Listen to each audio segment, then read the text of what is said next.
the most powerful moneyed interests in the city of Minneapolis took their shot and they got their strong mayor. And I don't know that they want anything more out of city council at this point. Now they just want to basically diminish its role. That's why they're trying to get rid of council appointments. That's why they're, talking about reducing the number of seats or going to at-large seats or reducing it down to part-time so that you can just buy your mayor and get everything that you want and need out of local government.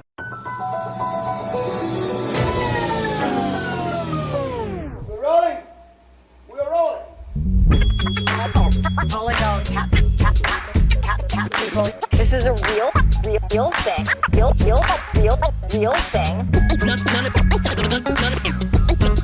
None of you have the balls to stop this. Stop this. I've got plenty of time. I have nothing else going on today. We're in the Wedge neighborhood right now.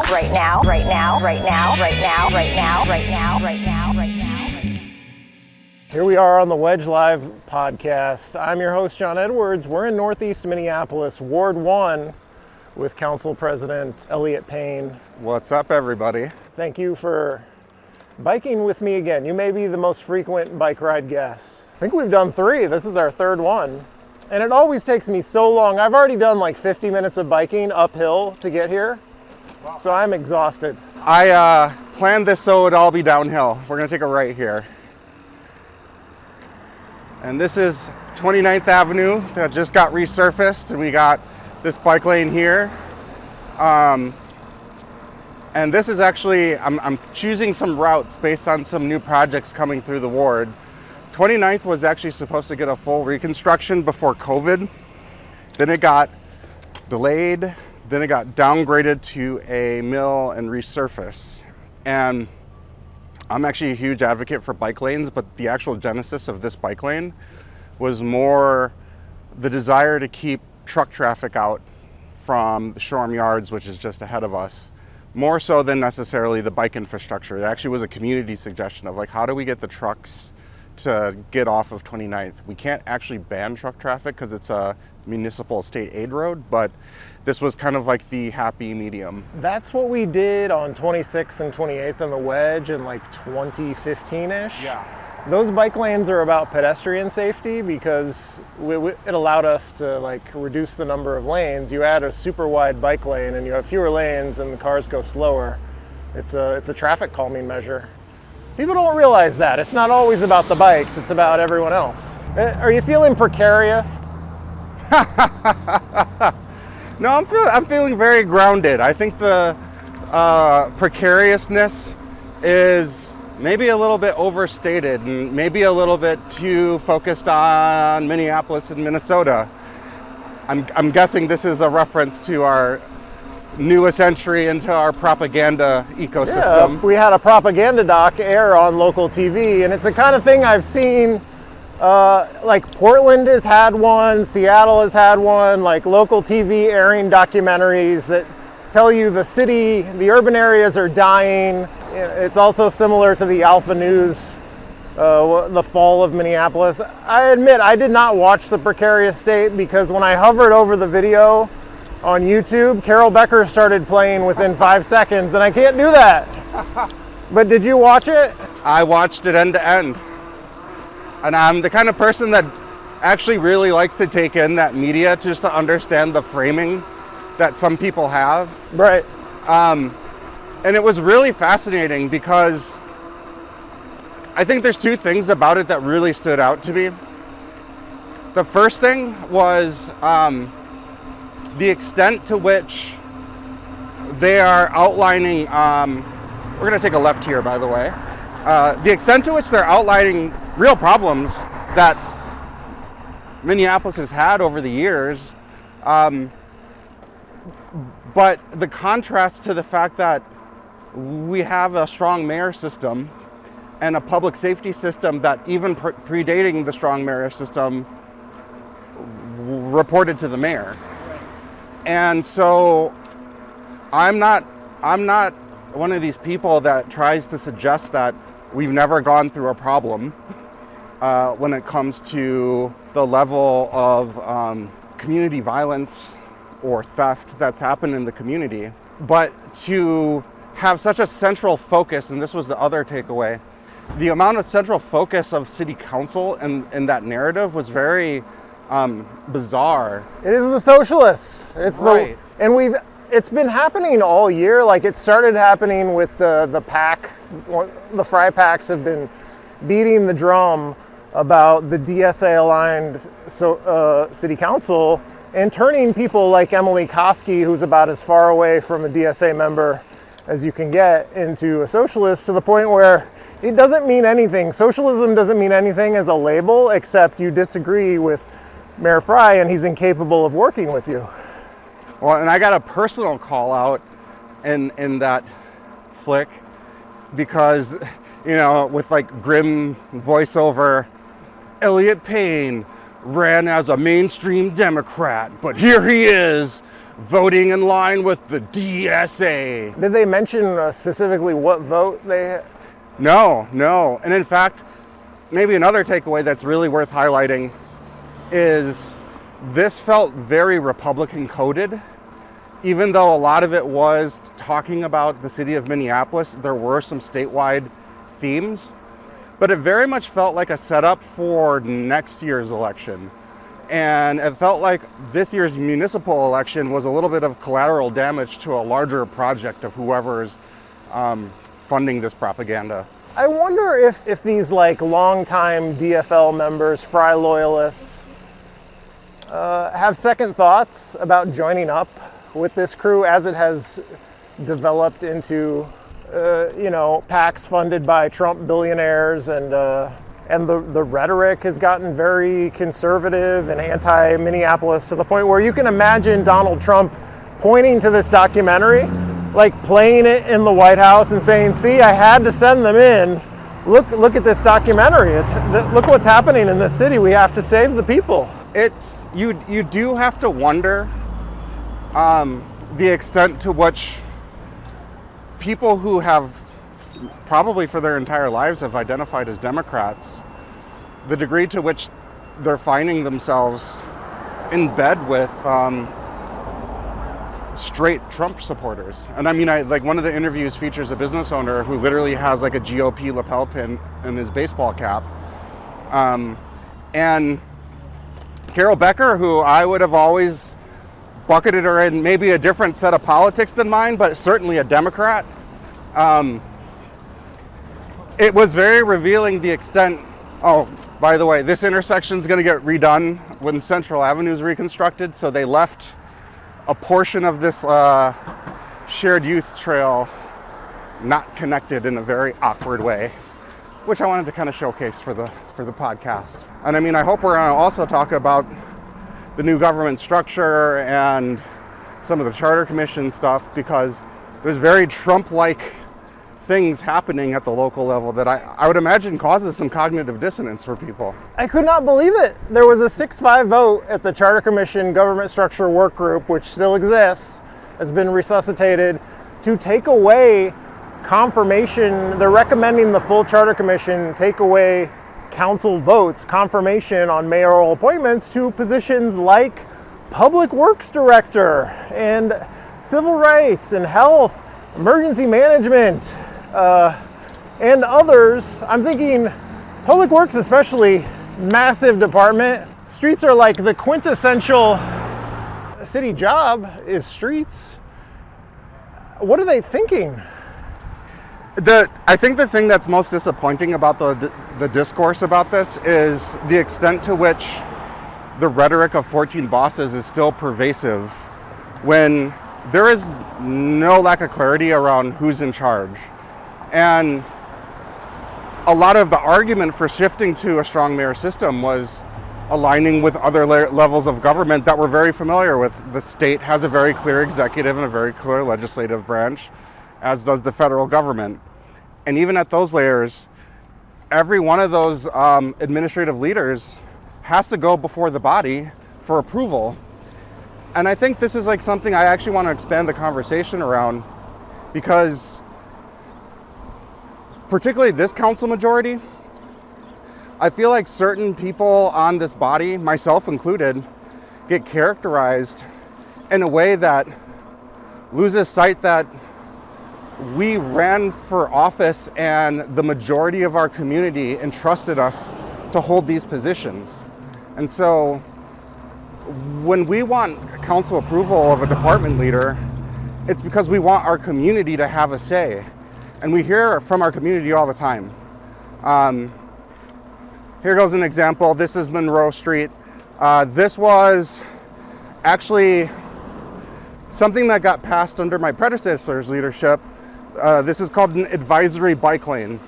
So we have some dotted lines for bike facility, and we don't exactly have a center line for car traffic. And the idea here is that it's advising you on how you should use the road as a road user.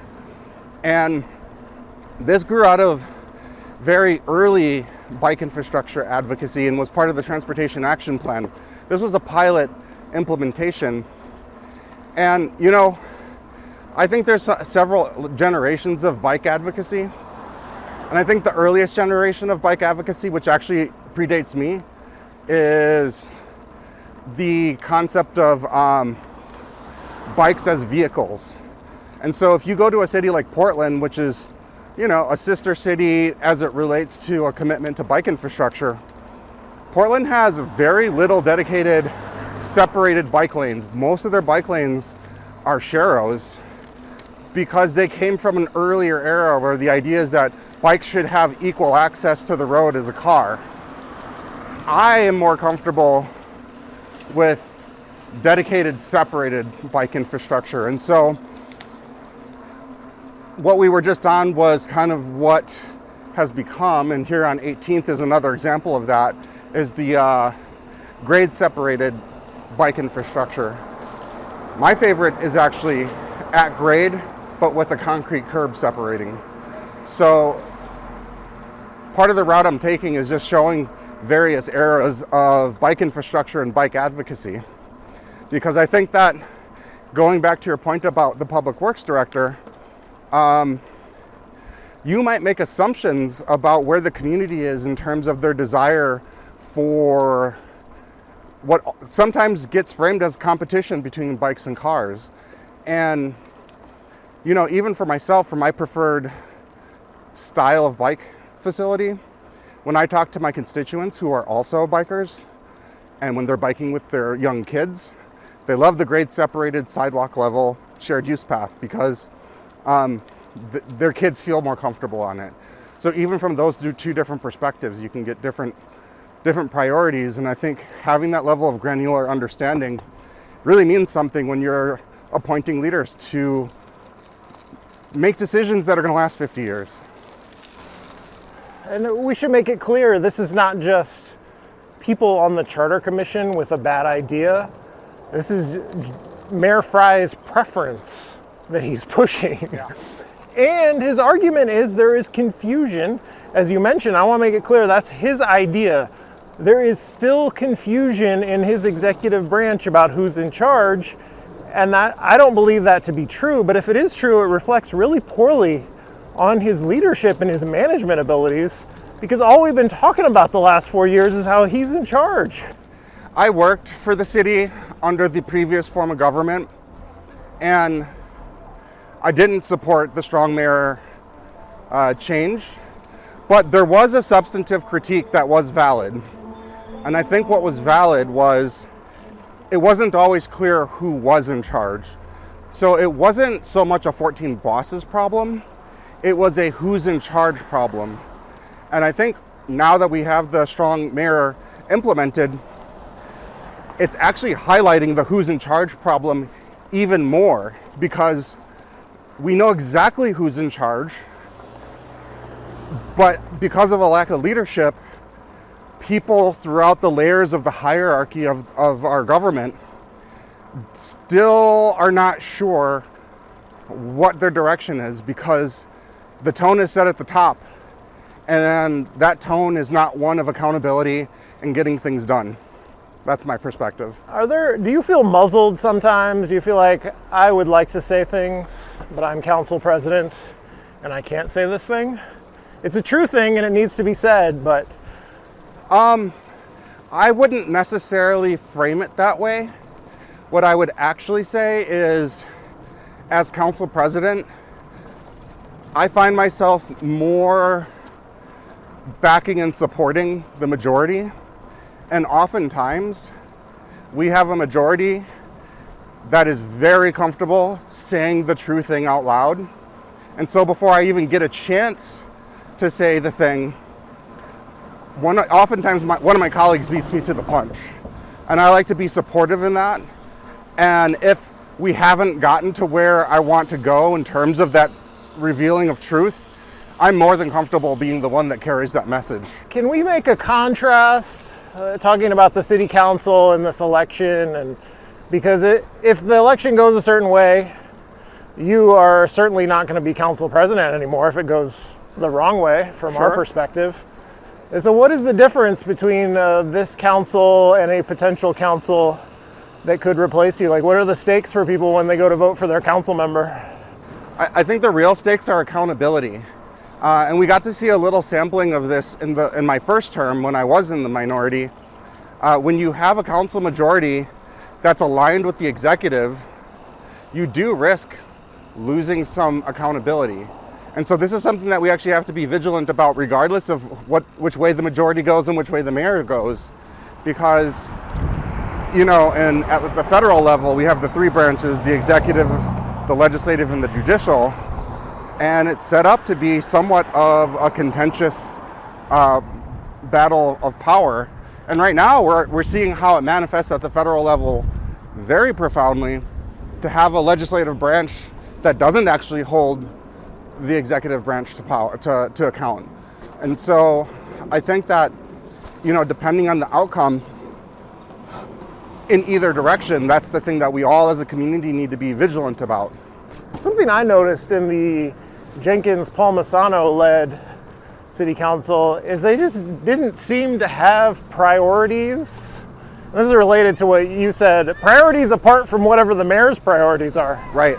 They kind of wanted to sit in their office and maybe answer emails and phone calls and do customer service, but didn't really have like an active agenda they wanted to get done. And like, things need to get done. Like, I would hope Democrats, no matter what stripe of a DFL member you are, you have things that you would like to change about the city, but I didn't get the sense that they had those things. The area where I'd want to be generous on that interpretation is, in the minority, I had no visibility into how things were prioritized and ended up on our agenda. And there was so much alignment between council leadership and the mayor, I couldn't tell what was a mayor-led initiative or a council leadership-led initiative.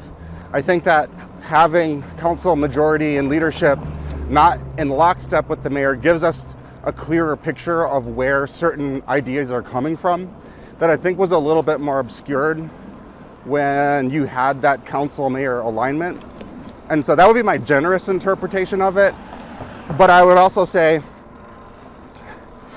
pretty much the entirety of our first term in office, our first 2-year term, was implementing the charter amendment for strong mayor with an emphasis on putting into place the administration, and it left the legislative function completely by the wayside. And I think that's just missing the priorities. And so one of the things that I've been doing this term is taking that outcome very seriously, that this is our new form of government. How do we make it function in the best way possible? And that's why you've seen a lot of investment on our side in terms of building out our legislative department, making significant investments in the city auditor's office, which actually was the more profound component of that new government structure that was not talked about very much. I can't tell if it's my bias or if candidates on the other side, the other perspective, I think we have two parties in the city, and like people who I see is on the different side of the DFL than me.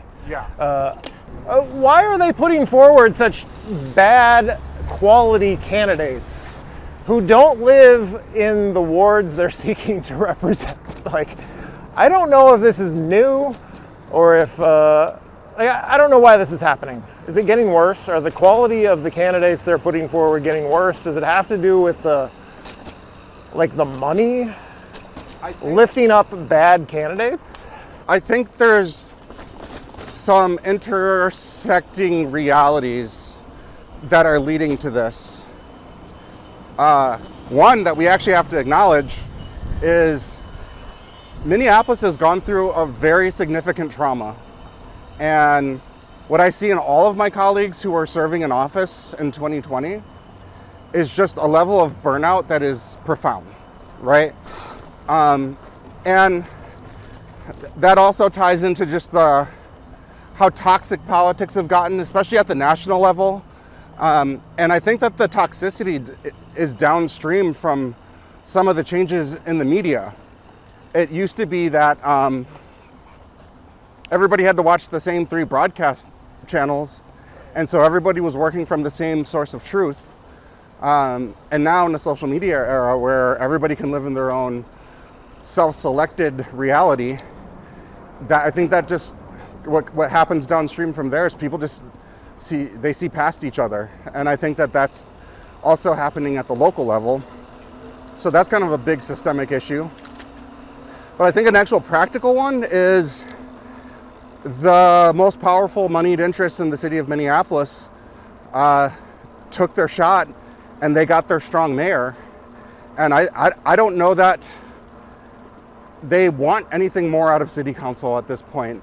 Now they just want to basically diminish its role. That's why they're trying to get rid of council appointments. That's why they're, talking about reducing the number of seats, or going to at-large seats, or reducing it down to part-time, so that you can just buy your mayor and get everything that you want and need out of local government. People are stewing in this war on socialism talk, and I interviewed a candidate recently, and I'm sure loyal listeners know which episode I'm talking about decorum and moderates and socialism. And I didn't understand what the conversation was even about. It's just buzzwords. Well, so this is where hypocrisy comes into play, because there is certainly now should we try this new tunnel? Let's do it. Let's have an adventure. It does say trail closed, but let's have an adventure. Let's do a little sneak peek. This is where the hypocrisy comes in sometimes, where, and from my perspective, some cognitive dissonance. The people who claim to care the most about decorum and civility oftentimes are the most inconsiderate and rude to their colleagues. And that's really disheartening, because the actual reason for decorum is so that you can stay focused on the core substance of an issue without getting distracted by the aesthetics of how you're communicating the issue. And so if you want to remain substantive, it can be defeating to be rude or disrespectful. This is the thing where actually what I see as a theme emerging in politics is this obsession with left-right at the expense of substance. And what that looks like to me in practice is I see people who identify as moderates at the level of identity and ideology.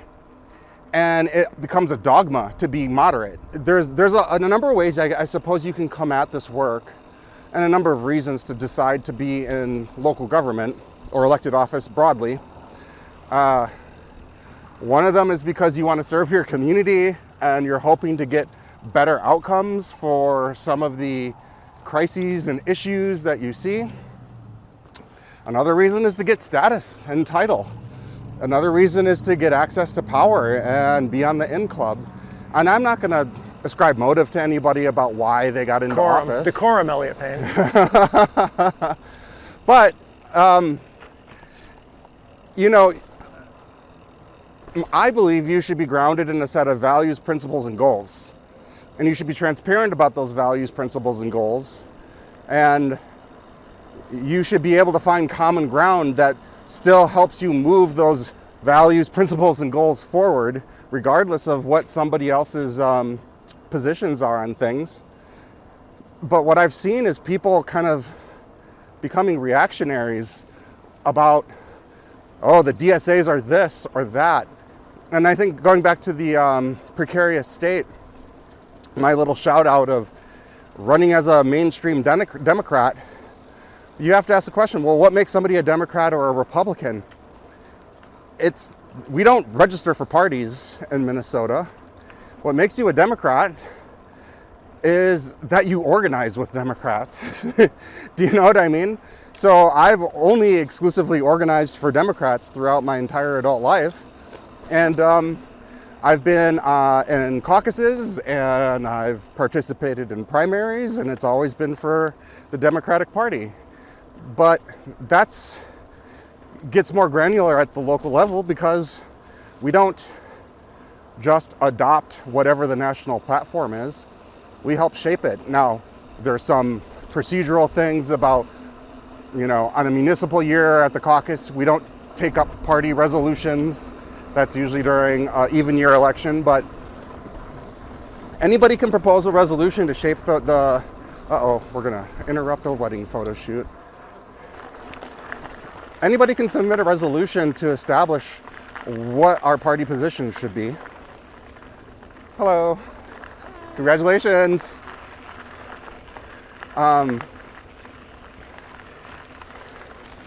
But introducing a resolution and actually getting the support of the delegates are two different things. And organizing to get delegates in the room who have a set of shared values is a whole nother exercise. And that's exactly what we do in the Minneapolis DFL, is we organize who shows up. We hope to get people that align with us, and that culminates in a vote where you have to earn 60%, by the way, to get the DFL endorsement. So it's no small thing, and you can't get the DFL endorsement by pretending to be something that you're not.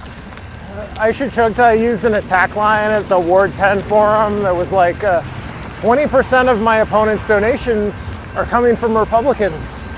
And I thought that was pretty good. Yeah. Maybe the real DFLer is the one who's not funded by Republicans. I would say that would be another good marker of who's a Democrat. Who are your donors? And if they're donating to explicitly Republican candidates, I think it should call into question what their alignments are, at least. I've never biked this trail. This is the oops, a train is coming route. And every time I take it, the train is done by the time I get over here. I do enjoy Nicollet Island, though. It is a little treasure, actually. Not in Ward 1, though. We're in Rainville territory. That's right. So this non-fatal shootings presentation that I watched at the council recently. Yeah.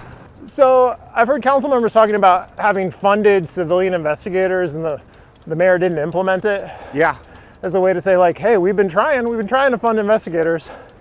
We'd like to give you the capacity to investigate these crimes. Like, how real is that? Is the mayor slow walking this? Would you say that? Yes, I would. And actually, this is, I think, where we need to get to as a city and as an electorate. So forget me being the council president and Jacob Fry being the mayor. We have a real problem in Minneapolis with just the baseline understanding of how our government functions. People look to their council members as the all-powerful person who can make things happen in their community, because that was largely true. And you could have a very effective council member who, Barb Johnson comes to mind as one of the longest serving, I think the longest serving president in the city's history. As an individual council member, nobody has power. Even under the strong council form of government, you need to have a majority of the body to get anything done. But depending on how you govern, your position on things can be understood more or less to be majority or not. And so you could actually make outcomes happen based on your positionality on council. Now, if you want something operationally to happen in your community, you only get that through administrative buy-in. And what we found and have learned a whole new word about as of the Trump 2 administration is impoundment. So even when the legislative body appropriates money for a specific purpose and outcome, we're finding that the administration won't implement it. And one of the things that's most frustrating about this current era of Minneapolis politics is that, you know, we lost a lot of our capacity during COVID, not just from the city not being the most nimble institution as it related to shifting to remote work, but the 1-2 punch of COVID and the murder of George Floyd made a lot of people leave the city. A lot of institutional knowledge walked out the door in the last few years. And so sometimes there's no bad faith or maliciousness going on, but our agendas are just not able to get implemented because a lack of capacity. But sometimes our agendas are not getting implemented because the thumb is on the scale and we don't have the robust oversight tools that we need to be able to discern the difference between those two outcomes. So all we see is budget amendments that go unimplemented. So last night on the local news, maybe one of the more horrifying stories I've seen in a long time. A man, a postal worker, was driving home from work. He was sick, and he was stopped by police officers, I think on a left turn, something about a left turn, driving erratically. He was having a stroke. Yeah, I saw about this. And Eagan police have something called like a drug recognition officers. Yeah. Somebody who is trained for just this kind of circumstance to tell, is it drugs and alcohol? Is this person intoxicated or is it something else? Just completely didn't run through it, said it would be a waste of time. They put him in a cell. He's not intoxicated. He's having a stroke. He died. He did nothing. They didn't get him help. And it reminded me of Davis Maturi, Mariah Samuels in Minneapolis. People who needed help, wanted help, black people calling for help, not getting it. I imagine what the police and the mayor will say, well, it's a staffing capacity issue. Like, we would like to respond to these better, but we don't have the capacity. Like, what is the problem here? This is what's so tragic about our conversation about public safety. These are preventable deaths, full stop. These are absolutely preventable deaths. These are people who should still be with their family today. And the reality is that I don't think this is a staffing problem. This is a model problem. And what do I mean by that? The model of policing as it's been exercised in America, maybe for 150 years, frankly, is actually harmful for everyone involved. Obviously, it's harmful to these victims of either overt police violence or the violence of being ignored when you have a health emergency, right? There's that form of it, but then on the other side of it, it's harmful to the officers, because what we've done is we've said we're going to disinvest in housing, education, healthcare, youth activities, and this is going to create cascading societal impacts. And you could double the size of our police force if we don't address our housing crisis, if we don't address the lack of mental health institutions and support services, if we don't address substance use disorder. There's not a number of police that is going to be able to prevent the type of aftermath of those policies. And so what you have is what it sounds like to me in this case of a gentleman dying of a stroke in a jail cell is a completely callous police officer who's seen too many people, on substances, so they ignore real signs of a health emergency because they don't care. If it had been me, I would have lived. I think I would have gotten They would have taken me to the hospital probably. Yes, and then you get into the implicit bias of assuming based on somebody's skin color, they must be high on something for them to act erratic, rather than the empathy of, oh, you look like my brother. If my brother was acting like this, I'd be concerned. Yes. And so there's this callous lack of concern that is the inevitable outcome of the level of burnout that we put people in to do policing as we understand it in America, rather than having just a more robust set of first responder programs. You know, I'm very proud of the behavioral crisis response and the work that we've been able to do in that space. But even then, that is just a sliver of the type of responses that we could be developing that would be a better response to any number of emergencies that come up that wouldn't require a gun and wouldn't expose people to state violence. I was real disappointed in Chief O'Hara when he blamed Davis Maturi. And there were some like internal emails that came out where he seemed to be upset with people in his department for like giving him bad information. But also, what the hell? On the Maturity incident, totally unacceptable. And frankly, actually highlights the point that I was making. The problem is that Mr. Sawchuk was a problem on that block for years. And he had a record that went back for years of harassment and all other kinds of abuses of his neighbors. And when you send police to respond to an incident like that, and I'm not talking about the actual shooting, I'm talking about any number of horrendous, actually let's take a right here. This is my favorite type of bike lane, right here. This is your favorite? This is my favorite. I like it too. Yeah. There were so many incidents prior to Davis Maturi getting shot in the neck that there was an opportunity to intervene. And when you treat those incidents exclusively with a police response, you got to do it by the book.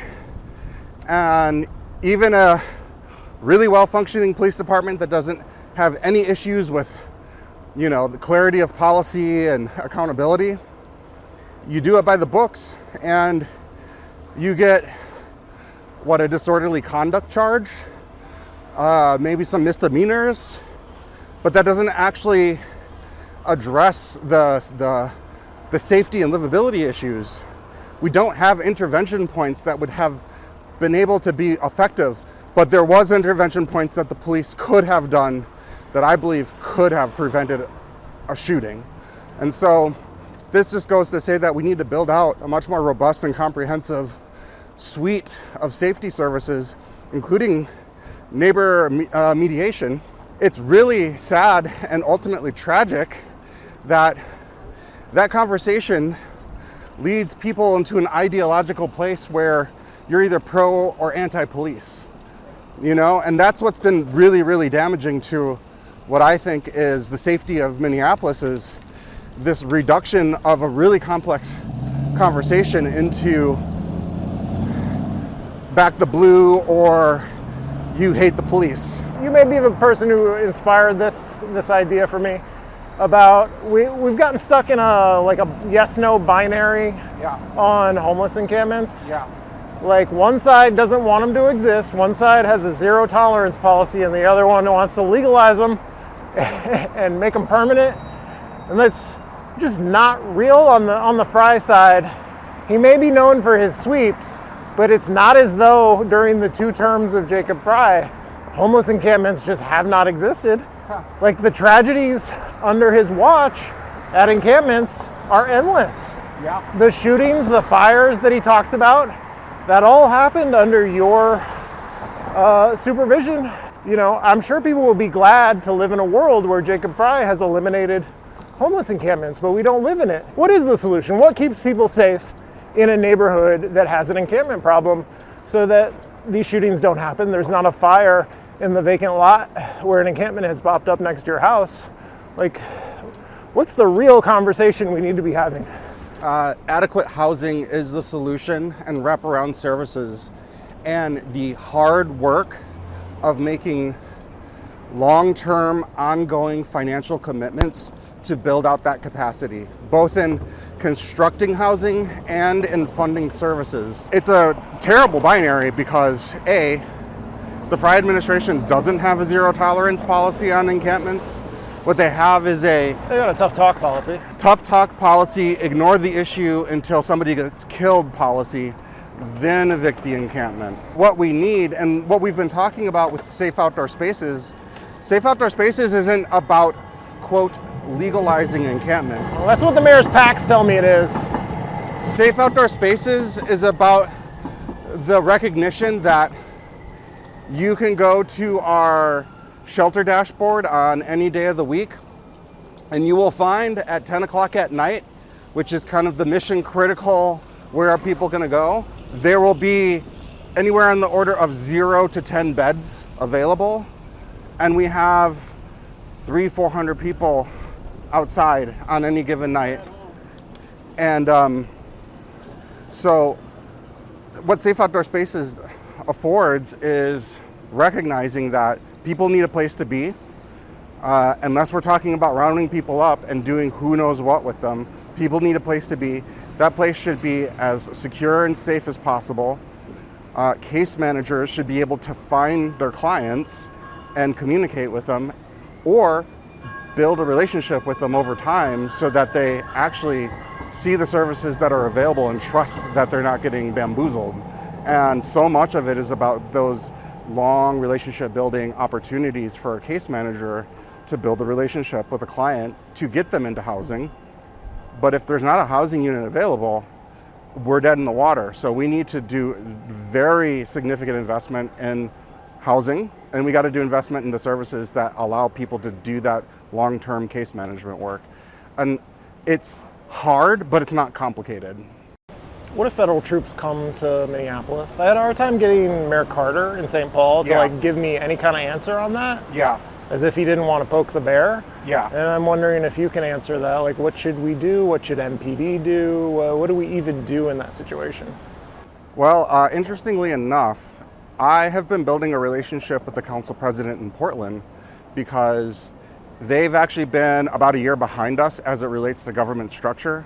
I want to say in 2022, they had a municipal election that led to them reforming their government towards a strong mayor system where they used to have a strong commissioner system, if I recall. And we had met months ago to talk about our experiences in Minneapolis, my perspective as council president. And she was actually supposed to be here for an event that we were going to be on a panel with together, and we were going to get dinner the night before that event. That was the weekend that the military invaded Portland. So clearly she had to cancel her plans. And I actually spoke with the mayor about this week, and the city attorney and our emergency operations manager. And A, we can look to some of our other jurisdictions who have already been facing this challenge. B, we can look to our current experience on Lake and Bloomington and what that looked like, what some of the failings of the city were in that response. And I think we have to think about this in terms of a kind of like progressive escalation of how the city can be involved. Our very first line of defense is going to be legal, and it's going to be partnering with our state to make sure that we're getting the legal papers filed to bring those, what I see as illegal actions, into court and to get some judicial relief, which we have seen some success of. But we also know that the Trump administration doesn't exactly have a lot of respect for the judicial branch. So I've been thinking a lot about what are some operational things that we can do. We saw the, what was the iPhone app? There's 2 iPhone apps that got removed from the App Store. About following ICE and notifying people where they are? Yeah, but one of the apps was actually just hey, if you take a TikTok or an Instagram reel or have some video of what you view to be an illegal apprehension of somebody, submit it to this app so that there can be a paper trail of some of this illegal activity so that we can actually litigate it. What if the city could host some of that information? We have to navigate some pretty complex data practices law in the state of Minnesota. That's why I'm having conversations with the city attorney. What if our employees could phone into our emergency operations center and say, hey, I noticed some law enforcement activity that is not MPD at this location, not posting it on social media, but us having some situational awareness so that we're not caught off guard when they're here, so that, obviously the last thing we want to do is have open confrontations between MPD and the military drawing weapons. That's the last thing I feel like Jazz Hampton made that suggestion.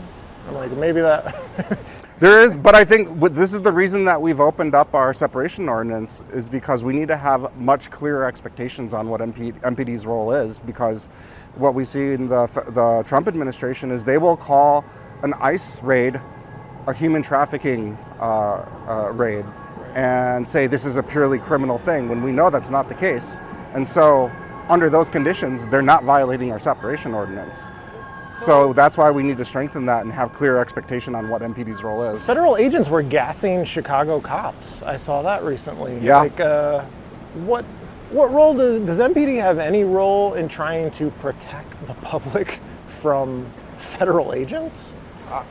These are very forward conversations I've had with the police chief around, what is it going to take for MPD to actually step up? And actually, I think it would actually be a potential source of trust building and reconciliation to have MPD actually protect the community in a very overt way. But obviously we would have to be very clear about what those expectations are. Right. Do you have any candidates you would like to tout as we close out the episode? Do you any mayoral candidates that you like? What is the most important quality you're looking for in the next mayor, and how do each of the challengers maybe not meet that quality or not? We need a mayor that loves their city more than their career trajectory. Ooh, whoa, you've turned around the Fry talking point on him. I recognize that one. One, I ask that people love their city more than their ideology. No, but seriously, it's a mayor that respects their governing partners and wants to put the interests of the city first. And I see that in Omar Fateh, Dwayne Davis, and Jazz Hampton. And they all bring a unique skill set, a unique life experiences, unique perspective. But the thing that really unites all of them is their commitment to serve the city and put the city above their own personal ego and career. And that's something that I think is missing right now. We have right now a mayor that doesn't work with city council and actually refuses to work with city council. And I've been very explicit in my willingness and desire to work with the mayor. He struggles with somebody who disagrees with him. I'm happy to disagree with somebody, but work with them to find the point where we can actually put our city's interests first. Is that getting worse? Is that personality trait getting worse over time? Because Yes. As a person, I can't imagine being mayor for 2 terms, let alone 3.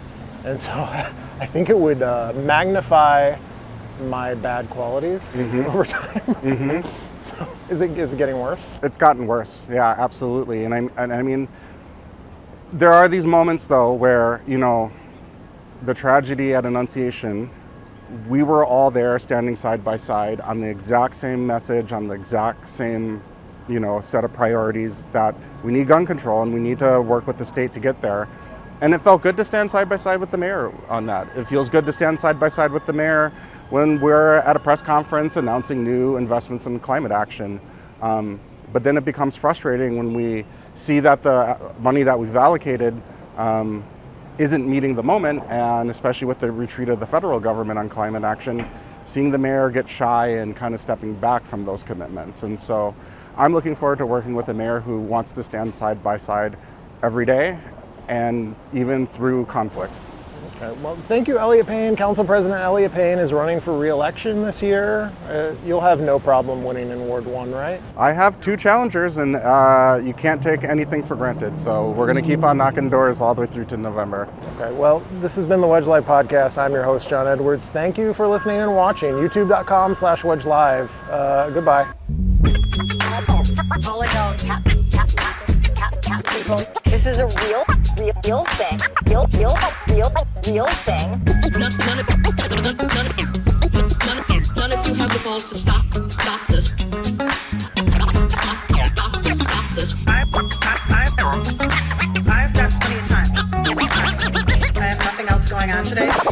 in the Wedge neighborhood right now, right now, right now, right now, right now, right now, right now, right now, right now.